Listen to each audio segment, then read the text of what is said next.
Lición 7. Frases feitas. Iste maitín no he sentiu o rebel. Me'n soy ida de casa sin desayuname como he puesto, porque feba tardi. Cuan soy plegada en o treballo, he parao cuenta de que levaba os pels como un niedo garzas. Soy marchada a to excusau e he prebau de pentiname una mica. Nunca no me va feito tanto burro falso a un amigo. Le conté un secreto e le dicié que no le contase a dengún, y un boca toba. Cuan he parado cuenta de que todos sabeban o mío secreto, soy estada plorando, pero agora soy encarrañada. Nunca no tornaré a estar amiga con él.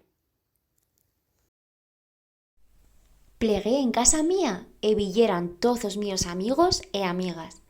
Me van parao una borina por o mío cabo daño e yo no sabeba cosa. Cuan veyé que mesmo illeran os míos primos de Navarra, facié huellos de caparra. No me lo podeba creyer. Me fació firme ilusión.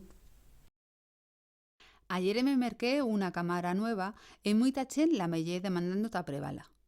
Encara que crego que soy una mesa chabogal, esta vegada soy parando muita cuenta de aquí l'endixo, porque a mi zaguera cámara se estricayó cuan l'endixé a un amigo que tien mans d'onso. Dimpués de todo trimestre soy escerrenada, estricallada, esquinazada de tot.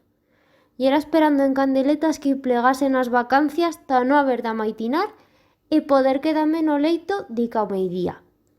Dormir ye una das cosas que más me cuacan. Y mi mai diz que duermo como una mincharra.